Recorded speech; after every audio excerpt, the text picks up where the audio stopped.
I have done a lot of things in my life that I am not proud of. I have lied to federal prosecutors. I have falsified documentation that sent an innocent man to prison for 14 months.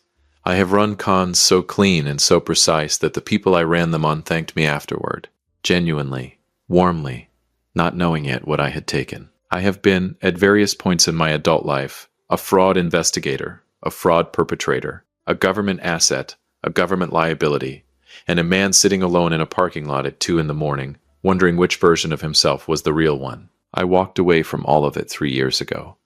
I got a house in Cincinnati, a legitimate consulting practice, a wife who made Sunday pot roast and complained about the neighbors and kissed me every morning before I'd brushed my teeth, which is either the truest form of love or a woman with no sense of smell.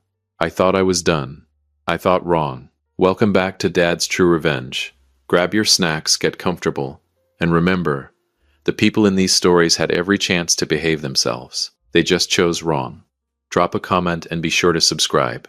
You're going to love it here. My name is Bobby Anderson, and the day my life came back to collect what I owed it, it didn't arrive with sirens or federal agents or anything dramatic. It arrived as a phone call from a bank teller named Gary, who had an unfortunate habit of breathing through his mouth directly into the receiver. It was a Tuesday. Again, a Tuesday. I am starting to believe that Tuesdays have it out for me personally. I was at my desk, halfway through a compliance report for a regional credit union that paid adequately and required absolutely nothing interesting of me, which was exactly how I liked it. My coffee was hot. My dog, a beagle named Frank who had strong opinions about mail carriers, was asleep under my desk. The ceiling fan was doing its slow, reliable thing. My cell phone rang. Unknown number. Cincinnati area code. I answered with the particular suspicion I reserve for unknown numbers, which is to say I answered with complete cheerful neutrality that gives away nothing. This is Bobby Anderson. This is Gary calling from First Alliance Bank on Montgomery Road. I'm sorry to bother you, sir, but... Another pause, and what came in that pause was the specific hesitation of a man who has rehearsed a sentence and is now uncertain it's going to land the way he planned. I'm not sure quite how to say this. Try the beginning, I said. Works most of the time. Right, yes. Mr. Anderson, I don't think that's you. He said it like a confession. Your wife is here right now. With a man. And he looks, sir. He looks just like you. I put down my pen. Not dramatically. Just set it down. The way you set something down when your hands have decided they need to be empty. For whatever comes next. I'm sorry, I said. The gentleman with your wife, Gary said carefully, presented your identification. Your driver's license, your account PIN, your social security number. Everything checks out on paper. But I've seen you come in here for 3 years, Mr. Anderson, and something is... He dropped his voice slightly. Something is off. The way he holds himself. Little things. I can't explain it exactly. 3 years. Gary had been watching me walk into that bank for 3 years and apparently cataloged enough of me to notice when the copy arrived. I made a mental note to tip Gary substantially better going forward. Are they still there? I said. My voice was even. Professionally, almost medically even. The kind of even that used to be my most valuable professional asset and that my therapist had told me 2 years ago was also my most significant personal liability. Yes, sir. They're at window 3. Your wife is doing most of the talking. What are they trying to do, Gary? A pause. Wire transfer, sir. Joint account. $240,000. Our entire liquid savings. 18 years of my wife's careful, disciplined, relentless saving. She kept a spreadsheet, color-coded, that she updated every single month, which I had always found both impressive and mildly terrifying. Gary, I said. Yes, sir. Find a reason to delay them. Tell them the system is slow. Tell them there's a verification hold. Tell them you need a supervisor. Tell them literally anything. Yes, I can do that. And Gary? Sir? Don't tell them you called me. I hung up. Frank the beagle opened one eye from under my desk, assessed my energy, and closed it again. Reasonable response. I sat for exactly 30 seconds, not because I needed to think. I knew what was happening before Gary finished his second sentence. I sat because 30 seconds was the amount of time I needed to put away the version of myself that had a pot roast wife and a ceiling fan and a color-coded savings spreadsheet, and locate the other one. The one I had spent 3 years burying under compliance reports and beagle walks, and the deliberate, effortful construction of an ordinary life. He was still there. He had been waiting with the patient confidence of someone who knew he'd be needed again eventually. I found him immediately. Of course I did. Let me tell you about Chris Cole. Chris and I met at 24. Both of us entry-level investigators at a private financial forensics firm in Chicago called Houston Group. He was lean, quick, with a face that was aggressively forgettable in the best possible way. The kind of face that slides through rooms without catching on anything. He could become someone else between the elevator and the lobby. I watched him do it once just to see, and by the time the doors opened he had a different walk, different posture, and had somehow acquired what appeared to be a mild southern accent. I asked him afterward how he did it. Pick something to change, he said. Just one thing. Everything else follows. We were partners for 6 years. We ran investigations, built cases, dismantled fraud operations from the inside, with the specific satisfaction of people who understood the machinery, because they could have built it themselves. We were good. Better than good. We were the kind of team that made other investigators feel slightly bad about their own abilities, which we were not nearly humble enough about. The problem with being very good at understanding how cons work is that it is a philosophically short distance from understanding them to running them. Chris made that trip in year 5. I made it in year 6. I won't dress it up. We identified a target, a man running a legitimate Ponzi scheme, if such a thing can be said to exist, which is to say a man who was stealing money but stealing it from people who had themselves stolen it, and we took $200,000 out of his operation before reporting the rest to the SEC. We told ourselves it was justice adjacent. We told ourselves the math worked out morally. It didn't. The man we stole from, in the process of the SEC investigation, identified the discrepancy. Not us specifically, but the missing money. An investigator named Howard Finch was assigned to look into it. Howard Finch was thorough in the specific humorless way of people who become investigators because they genuinely believe in accuracy rather than outcomes. Chris panicked. I didn't panic, but I did something worse than panic. I helped Chris build a case, fabricated, precise, and devastatingly convincing, that pointed Howard Finch's investigation toward a junior analyst at Halston named Tilly Webb, who had nothing to do with any of it.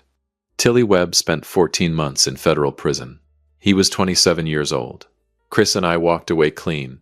I lasted 8 more months in that life before I couldn't anymore. I left Chicago. I left the industry. I moved to Cincinnati, built the practice, met my wife, a woman named Sandra, who was warm and steady and laughed at things I said, and asked about my day with what appeared to be genuine interest. I never told Sandra any of it. I told myself I was protecting her. I was protecting myself. Chris and I hadn't spoken in 3 years. The last thing he'd said to me, standing in the parking garage of the Halston building on the day I quit, was, "You can't just walk away from what we are, Bobby. It doesn't work like that." Sitting in my Cincinnati home office on a Tuesday morning with an empty phone call and a beagle under my desk, I was beginning to appreciate that Chris Cole had, as usual, been entirely correct. First Alliance Bank on Montgomery Road was 11 minutes from my house, under normal conditions. I made it in 7. I parked across the street rather than in the lot. Old habit. Positioning, always know your exit before you know your entrance. Through the bank's large front windows I could see window 3 from where I sat. Sandra's honey blonde hair, her dark blue coat, the one she'd bought last November, the one with the oversized buttons she'd been so pleased about, and next to her the back of a man's head. My height, my build, my haircut for that matter, though his was slightly neater than mine, which I found personally offensive. I sat in my car and I watched them for a moment. Sandra was talking to Gary, patient, warm, the way Sandra talked to everyone in service positions because she was the kind of person who actually meant it, when she asked how your day was going. The man next to her was looking at something on the counter, still, controlled. I recognized the stillness. I had taught Chris Cole to stand exactly that still in situations of elevated stress. Movement broadcasts, I used to tell him. Stillness says you have nothing to prove. He had been a very good student. My phone buzzed. Gary, texting from what I assumed was under the counter. "System delay only buys 10 more minutes, sir." I typed back. "That's enough." I got out of the car. I didn't go in the front entrance. There was a side door, commercial access, always unlocked during business hours, accessible to account holders with a card. I had used it exactly once before to drop off documents after hours. I used it now. The bank's interior from the side was a different geography than the front. I could see window 3 at an angle without being visible from it. I found the branch manager's office, knocked once, and opened the door before anyone answered. A woman in her 50s looked up from her desk with the expression of someone who had been about to say "come in," and was slightly annoyed at being preempted. Her nameplate said Patricia Holt, branch manager. "Miss Holt," I said, with the calm, pleasant authority of a man who belongs exactly where he is. "My name is Bobby Anderson. I have an account at this branch. There is a man at window 3 currently attempting to impersonate me and wire transfer my joint savings. I need 60 seconds of your time, and I need you to call the police while we talk. Can you do both those things simultaneously?" Patricia Holt looked at me. She looked at her computer. She typed something quickly, read whatever came up, and reached for her phone. "Sit down, Mr. Anderson," she said. I sat, and across the bank floor through the glass partition, I watched the back of Chris Cole's head, still controlled, completely confident, standing next to my wife at window 3. My wife, who was supposed to be at her sick mother's house in Dayton. Her mother, who I happened to know, had been in excellent health since her hip replacement in March. I sat with that information in Patricia Holt's office, and I let it settle into its true shape. Slow, cold, and clarifying, the way things settle when you stop arguing with what they actually are. Sandra wasn't a victim in this room. Sandra had driven here. Sandra had brought him. If you've made it this far, do us one quick favor. Subscribe. A lot of people watch without ever doing it, but it costs you nothing and means everything to us. Thank you, genuinely. There's a particular kind of hurt that doesn't announce itself. It doesn't arrive hot, the way anger does. It doesn't arrive with the sharp, immediate clarity of betrayal, the kind you feel in your chest like something physical, like something with edges. It arrives later, quieter. It arrives the way cold arrives in a room when a window has been open for hours and you've only just noticed. And you realize, standing there, that the room has been cold for a long time, and you simply kept convincing yourself it was fine. I sat in Patricia Holt's office, and I was, on the surface, completely fine. Calm, organized, functioning at the particular frequency I reserved for situations that required all available bandwidths and zero emotional interference. I had a job to do. I had maybe 8 minutes before Gary's system delay expired and Chris Cole attempted to walk out of that bank with my life savings, and my wife on his arm. I was completely fine. I noted clinically that my hands were absolutely steady. I noted this the way you note something you need to be true. Patricia Holt was, I will say, an exceptional human being in a crisis. She called the police with the brisk efficiency of a woman who had trained for exactly this scenario and was quietly pleased to finally use the training. She dispatched a silent alert to Gary through the bank's internal system. She pulled up my account on her screen, confirmed the wire transfer was still pending, still in the deliberately sluggish processing limbo that Gary had manufactured with admirable creativity. And she looked at me across her desk with the focused calm of a professional who needed exactly one more piece of information. "Mr. Anderson," she said, "the woman with this man, do you know her?" "Yes," I said. A pause. "Is she a joint account holder?" "That complicates the criminal exposure on the wire transfer," she said carefully. "If she's a joint holder authorizing the transaction—" "I understand," I said. "The impersonation element is still—" I said it gently, because none of this was her fault, and she was doing everything right. "I just need a few minutes with them before the police arrive. I need to understand the shape of this before it becomes official." She studied me. 2 minutes, she said.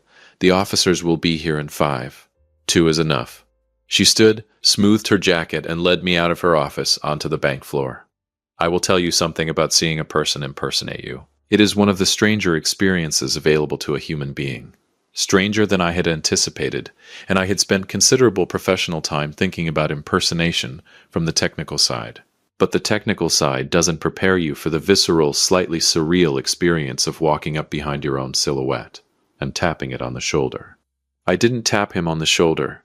I came up beside him slowly, and I stood there for exactly 2 seconds before either of them noticed me. 2 seconds in which I was able to observe from a distance of about 18 inches just how good Chris Cole had gotten.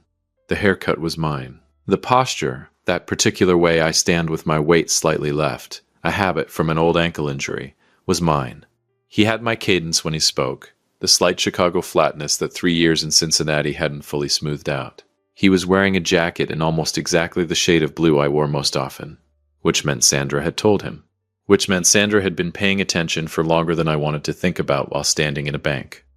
It was Chris who saw me first. He was mid-sentence, something to Gary about the transfer reference number, and then his peripheral vision caught me and he stopped, completely.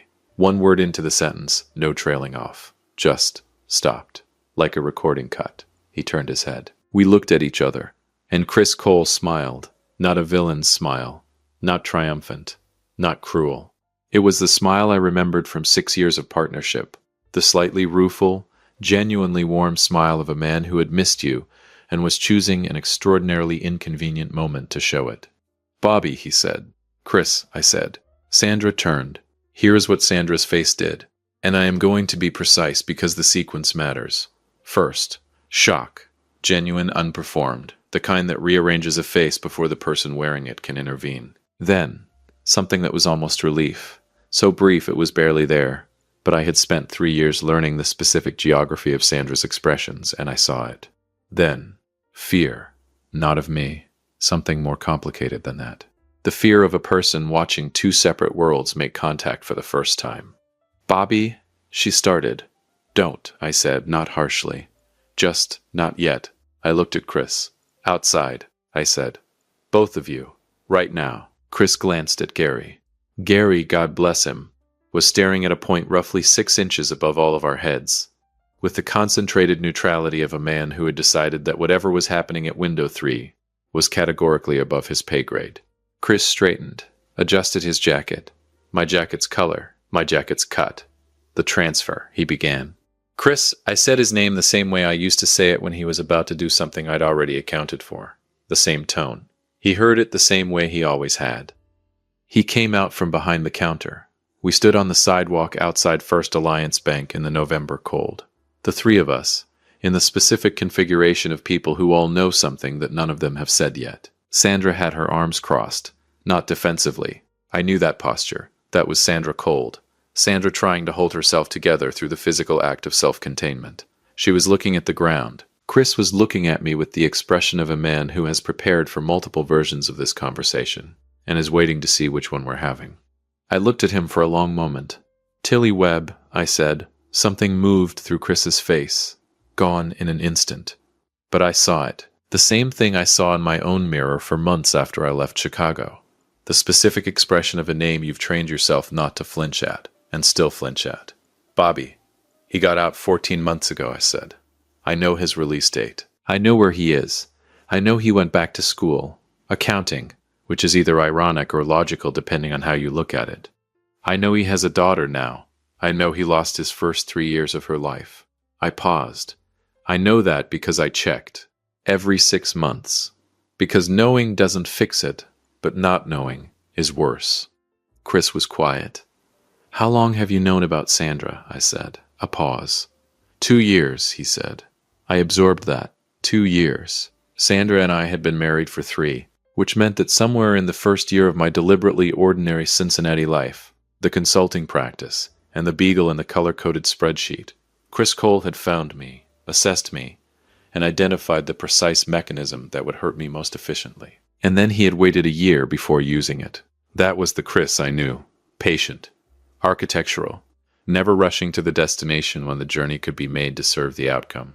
"How?" I said. Not accusatory. Genuinely curious, the way I had always been genuinely curious about good work even when the good work was being done to me. Chris almost smiled. "You always order the same bourbon," he said. "Same brand, same glass, neat. In Chicago, in Cincinnati, you walked into a bar 3 weeks after you moved, ordered your drink, and the bartender remembered you the next time because you tipped well and you were the only person ordering that specific label." He paused. It took me about a month from there. I thought about Sandra, about the bar where we met, a Tuesday evening which I was now realizing was a data point I should have examined more carefully, about how she had been sitting 2 seats down and had commented on my drink order with a specificity that I had found charming. "Charming. She approached you," I said to Chris. Chris said nothing. I turned to Sandra. She was looking at me now, her arms still crossed, her face doing something I had no prior reference for. Because in 3 years of learning her expressions, I had never seen this one. And the reason I'd never seen it was that it was the one she'd been keeping from me. "He contacted me first," she said. Her voice was steady, quiet. 2 years ago. Told me who you were. What you'd done. A breath. What you did to Tilly Webb. I stood with that. And? I said. And I didn't believe him. She looked at me directly. So I checked. How much did you find? Enough, she said, simply. The word enough landed with the specific weight of a word that has been chosen carefully over a long period of time. Not everything. Not all of it. Enough. Which meant she had found what she needed to find, and had stopped looking before she found what she couldn't live with, which was its own kind of answer. Why didn't you leave? I said. She was quiet for a moment. Because I wanted to understand it first, she said. Who you were before. Whether the man I married was real or... She stopped. Chris said the money would go to Tilly, that it was restitution, that you'd stolen exactly $240,000 from the operation. He had the records, and that sending it back was the only way to. I said her name the way Ryan Hargrove said Rachel's name, and the way James Hargrove said his son's name. Quietly, precisely. Not with anger, but with the full weight of needing her to stop and hear me. The money was never going to Tilly Webb. She looked at Chris. Chris looked at the sidewalk, and there it was. The particular silence of a woman realizing she has been the most important instrument in someone else's plan, and was the last person in the room to know it. The account it was wiring to, I said to Chris. Where does it actually go? Nothing. Cayman? I said. Luxembourg. Chris, I built the same structures you did. I know the architecture. Panama, he said quietly. Sandra made a sound. The Tilly Webb story was the key, I said. Not to Chris, to Sandra. To her specifically, because she needed to hear this from me directly, in the cold outside a bank in Cincinnati, with 2 minutes left before the police arrived. He knew that was the thing that would get through to you. He knew because he's the one who helped me do it. He knows exactly what it costs me. He's been holding it for 3 years, Sandra, like a key, waiting for the right door. Sandra looked at Chris with an expression I recognized from my own mirror, the expression of a person understanding, for the first time, the full geometry of how they've been used. Chris looked up from the sidewalk, and here was the moment that surprised me, because what was on his face was not the clean, composed expression of a man executing a plan. It was messier than that, more human than I'd expected from him, more than professional calculation. It was something old. I needed the money, Bobby, he said, and his voice for the first time had lost the performance. What was underneath was tired, cornered, a version of Chris Cole I had not seen since a parking garage in Chicago 3 years ago. Howard Finch? You remember Finch? Of course. He never stopped, Chris said. He retired from the federal side, but he never stopped. He's been building something privately for 2 years. He's close, Bobby. I needed to be gone before he got there. So you decided to take my savings and run. I decided to take what we both stole and use it to... It's not what we stole, Chris. I said it quietly. It's what Sandra saved, dollar by dollar, for 18 years, before she ever met me. You picked the wrong account. Chris had no answer for that. None of us did for a moment. Then from the corner of my eye, I saw 2 Cincinnati PD cruisers pulling into the bank parking lot, with the unhurried certainty of people who had been called rather than summoned. I looked at Chris. He looked at the cruisers. He looked back at me, and I saw him calculate the exit routes, the angles, the odds, with the same speed and precision I had watched him calculate 100 situations over 6 years. I watched him run every option, then his shoulders dropped, a 1/4 inch, barely visible. There's a third account, he said quietly, fast, just for me, not Panama. Domestic, Howard Finch's private research, everything he's built against both of us. It's all sourced through that account. I was going to use the money to access it, to get it before he filed. He held my eyes. It's not too late. You could still. Chris. Bobby. Stop. I said. He stopped. The officers were crossing the parking lot. I turned to Sandra. She was watching me with the expression of someone waiting for a verdict they've already half accepted. Something in her eyes that was past the shock and the anger and the manipulation. Something underneath all of that. Still there. Still looking at me. Waiting to see who I was going to be. I have some calls to make, I said to her. Tonight. There are things I should have told you a long time ago, and I'm going to tell you all of them. I held her gaze, every single one, and then you're going to decide what you want to do. That's your decision, not mine. She looked at me for a long moment. She nodded. Once, I turned to meet the officers. Chris Cole was detained at 2:17 p.m. on a Tuesday outside First Alliance Bank on Montgomery Road in Cincinnati, Ohio, for criminal impersonation and attempted wire fraud. He did not resist. He did not run. He walked toward the officers with the resigned, almost dignified composure of a man who had been running for 3 years and had finally, completely, run out of directions. As they walked him past me, he turned his head. "Finch is going to get there, Bobby," he said quietly, "with or without me. You've got maybe 60 days. I watched them put him in the car. Frank the Beagle, when I got home, was extremely pleased to see me in the uncomplicated way that only dogs and very young children are pleased to see people.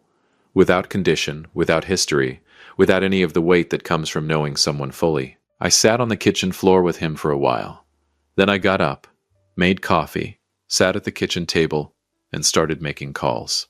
If you've been listening for a while and want stories like this to keep coming, it really helps if you hit that like button and subscribe. 97% of people never do, but it's what keeps this whole thing running. So, thank you for real. There is a moment in every con, every single one, without exception, where the architecture is visible. Not to the mark. Never to the mark. But to the person who built it, there is always a moment where you can see the whole structure at once.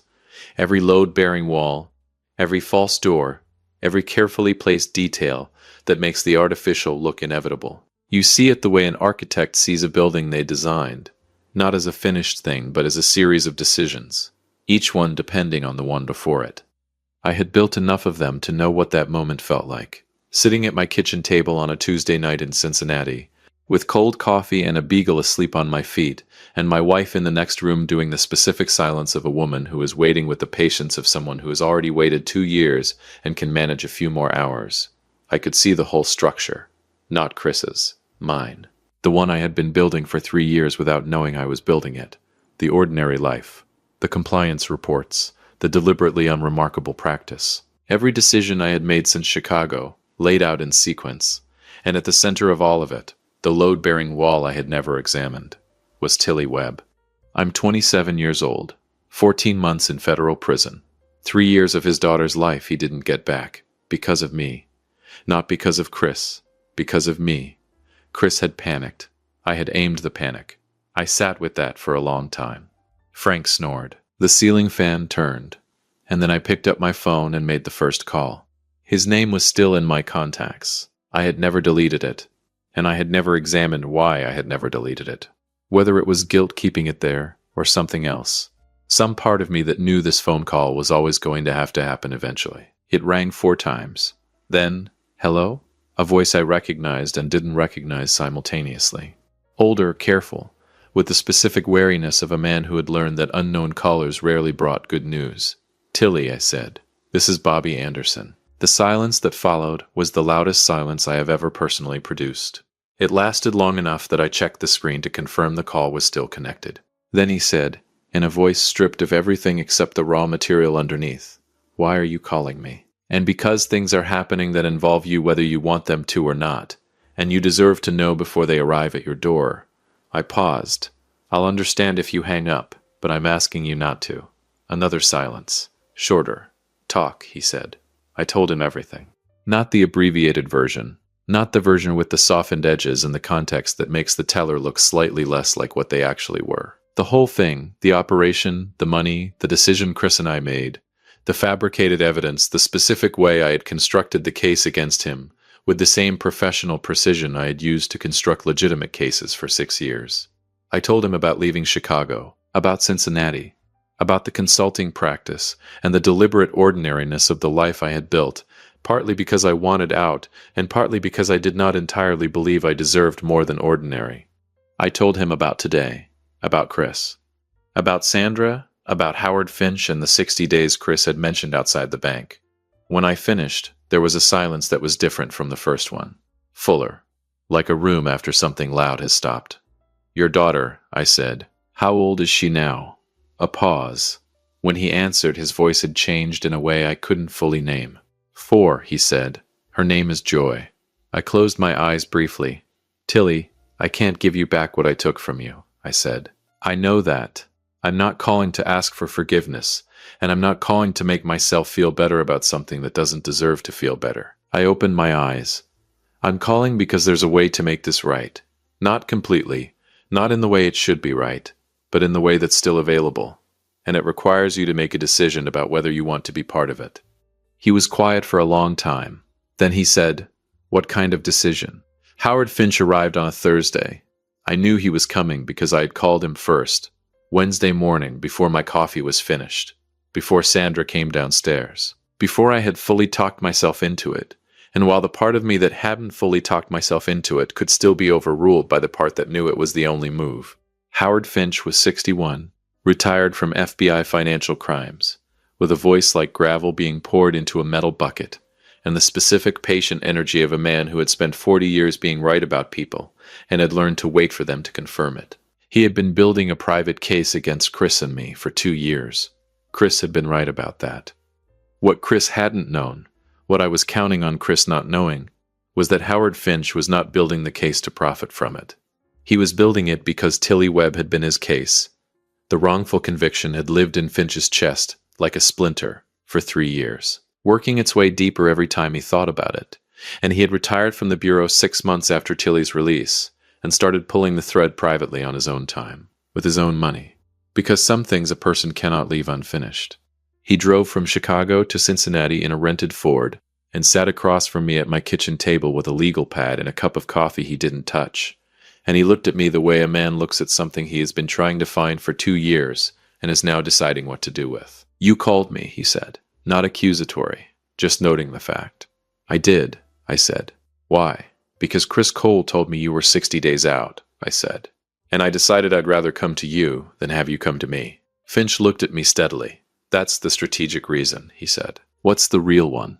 I looked at this man, who had spent 2 years and his own retirement money pursuing a wrong that most people had already filed away and forgotten, and I told him the truth. Because a 27-year-old kid lost 14 months of his life and 3 years of his daughter's because I pointed a finger at him, I said. And the least I can do is point the finger back at myself with the same precision. Finch steadied me for a long time. Then he opened his legal pad. "Start from the beginning," he said, "and don't leave anything out." I didn't leave anything out. Sandra sat in on the second hour. Not because I asked her to. She appeared in the kitchen doorway with fresh coffee, assessed the situation with the quiet competence that I had always admired and had never adequately told her I admired, and sat down at the table with the expression of a woman who has decided she is going to know all of it, and is prepared for what all of it costs. She heard things in that second hour that I had never told her. Things that were worse than what Chris had told her. Things that explained the person she'd married in ways that made the marriage, viewed from a certain angle, look like something built on a fault line. She didn't leave the table. She refilled Howard Finch's coffee once without being asked, and she stayed. That meant something. I couldn't tell you precisely what, but it meant something. Let me tell you about the third account. Chris, in the 2 seconds before the police put him in the car, had told me about Howard Finch's private research account. Everything Finch had built, 2 years of documentation, financial records, witness statements, sourced and accessible through a single domestic account that Chris had identified and planned to drain, destroying the evidence and the investigation simultaneously with the same transaction. Chris was smart. He was also, as it turned out, slightly less smart than he thought. Because the account he'd identified, the one he'd spent 6 months mapping, planning to access with the money from Sandra's savings, had a secondary holder, a name added 14 months ago. Quiet, unremarkable in the account structure, easy to miss if you were looking at the financials and not the administrative details. The secondary holder was Tilly Webb. Finch had found Tilly 2 years ago, had driven to Indianapolis, had sat across from a 29-year-old man rebuilding his life from the foundation up, and had told him the truth about what had happened to him and why. And Tilly had made a decision that I would not have made in his position. He had said yes. Yes to being part of building the case. Yes to helping gather what was needed. Yes to a 2-year process of quiet, patient, careful documentation that a man who wanted to run would have found unbearable. Tilly Webb had spent 14 months in federal prison for something he didn't do, and then he'd spent 2 years helping build the case that would prove it. When Finch told me this at my kitchen table, something happened to my face that I couldn't control. Sandra saw it and said nothing, which was the right thing to do. "He knows you called him," Finch said. "I know," I said. "He told me this morning Finch said that he wanted you to know something. He looked at his legal pad briefly, then back at me. He said, and I'm reading this directly because he asked me to. He said, tell him Joy's middle name is Carol, after his mother. The kitchen was very quiet. I looked at Finch. He named his daughter after my mother? My voice came out differently than I expected. Carol Webb, Finch said simply. 4 years old. I had to look away from both of them for a moment. At the window, at the yard, at nothing in particular. Frank, who had the instincts of a much more emotionally intelligent creature than his behavior around mail carriers, suggested patted over and sat on my foot. I reached down and put my hand on his head. What does he need from me? I said. A statement, Finch said, on record, fully corroborating the fabricated evidence, the methodology, your specific role. Combined with what I've built and what Tilly has provided, it closes the case completely. Criminal conviction overturned. Chris Cole faces federal charges that carry real weight, and you, he paused carefully, and me, I said. Finch looked at me evenly. Cooperation and voluntary disclosure carry significant weight in sentencing, he said. I can't make you any promises. The DA makes those decisions. I'm not asking for promises, I said. Bobby, Sandra said quietly. I know what this means, Sandra. I know you know, she said. I'm not trying to talk you out of it. She held my gaze across the table.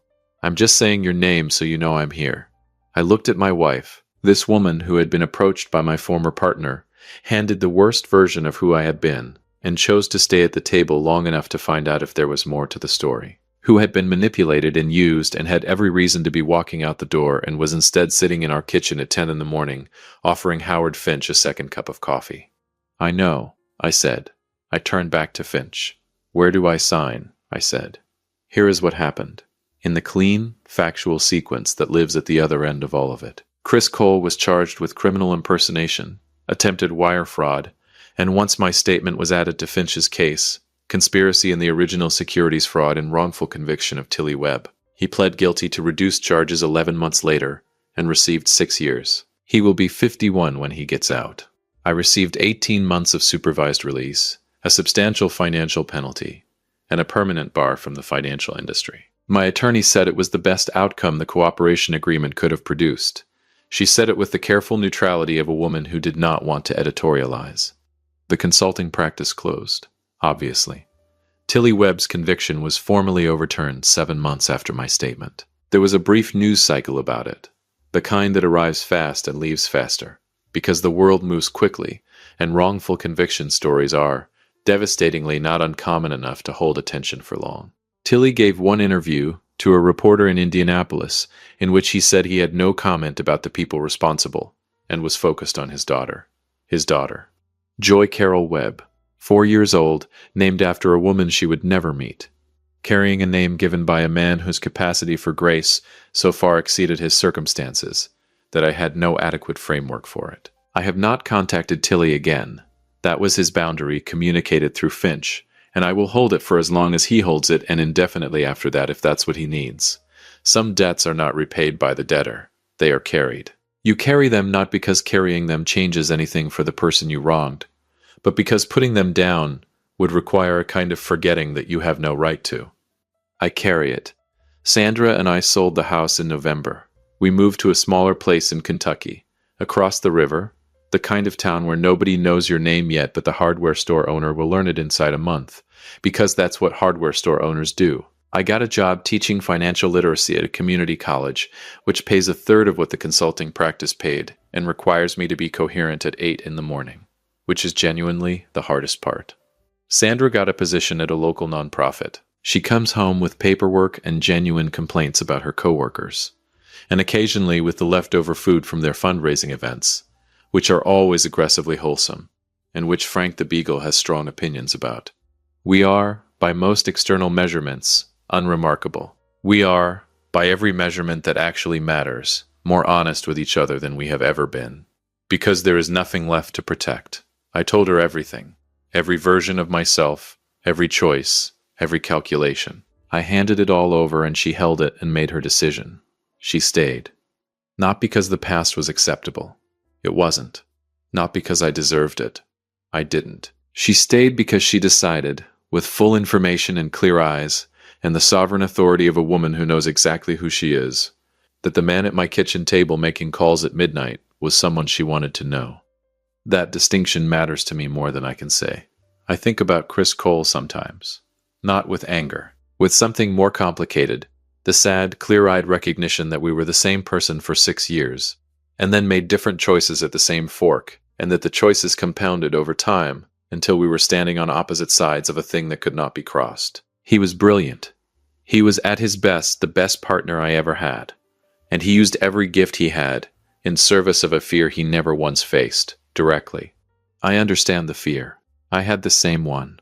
The difference, I think, was Sandra sitting at a kitchen table, was Howard Finch driving from Chicago on his own time, was Tilly Webb naming his daughter after my mother, which is an act of humanity so enormous I will spend the rest of my life trying to be worthy of it, without ever fully getting there. The difference was having people who made the right thing feel possible instead of just correct. Frank died the following spring. I mention this not for drama, but because he deserves to be in the record. 13 years old, went quietly in his sleep on the kitchen floor, surrounded by the same linoleum and the same ceiling fan, and the same general air of having lived exactly the life he was built for. We got another beagle 3 months later. Sandra named her Tuesday. I told Sandra that Tuesdays had a complicated history for me. Sandra said that was exactly why. I looked at this woman, at the specific, particular, irreplaceable architecture of her, and I thought about all the versions of this story that could have been written. The version where I never answered Gary's call. The version where I ran when the police arrived. The version where I took Chris's 60-day warning and used it the way the old Bobby Anderson would have used it. To disappear.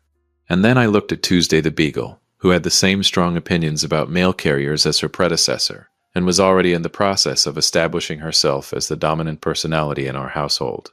And I thought about Joy Carol Webb in Indianapolis. And I thought about Howard Finch driving home to Chicago with a closed legal pad and a case that was finally finished.